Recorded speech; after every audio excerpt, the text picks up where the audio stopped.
Project 2025, a plan to reform the U.S. Federal Reserve and end its monetary dysfunction. By Jamie Redman. Sunday, July 7, 14:16 and 17 seconds Eastern Standard Time 2024. According to Project 2025, initiated by the conservative think tank the Heritage Foundation, there is a strategy aimed at implementing conservative policies effectively within the first 180 days of the next U.S. presidential administration.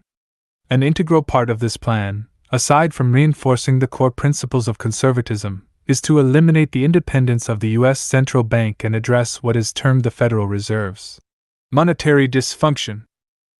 A conservative blueprint for the first 180 days of the next administration includes limiting the U.S. central bank. In recent weeks, Project 2025 has been a prominent topic among Americans preparing for the 2024 U.S. election. The plan is designed to ready a Republican administration for a potential 2025 takeover, outlined in a 920-page document filled with policy proposals and staffing suggestions. Unsurprisingly, Democrats are critical of the initiative, with President Joe Biden and his campaign recently condemning Project 2025. The Biden administration views the plan as a threat to democratic institutions and a move to centralize power within the presidency. On Truth Social, Republican presidential hopeful Donald Trump claimed he knows nothing about Project 2025. Among the plan's extensive policy recommendations is a proposal to eliminate the U.S. Federal Reserve's independence. Chapter 24 of the document asserts, in the decades since the Federal Reserve was created, there has been a downturn, roughly every 5 years. This monetary dysfunction is related in part to the impossibility of fine-tuning the money supply in real time, as well as to the moral hazard inherent in a political system that has demonstrated a history of bailing out private firms when they engage in excess speculation.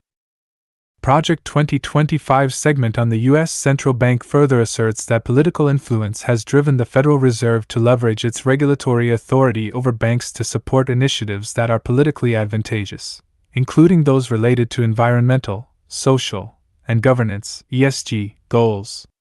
Public control of money creation through the Federal Reserve System has another major problem. Government can abuse this authority for its own advantage by printing money to finance its operations. The document's author Paul Winfrey explains. The proposal, although currently trending, has been in existence since 2023. Its resurgence coincides with growing discontent toward the U.S. central bank and its policies. The Federal Reserve has faced criticism for printing trillions of dollars following the COVID-19 pandemic, and then attempting to curb inflation by raising interest rates.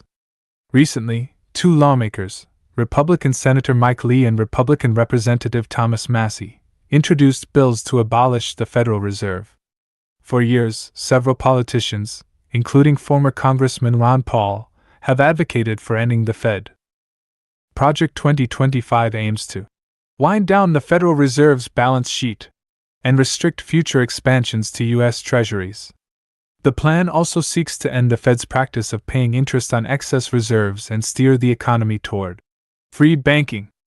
According to the Project 2025 document, in free banking, neither interest rates nor the supply of money is controlled by the government. Free banking leads to stable and sound currencies and strong financial systems. What do you think about Project 2025 and the plan to limit the U.S. Federal Reserve? Share your thoughts and opinions about this subject in the comments section below.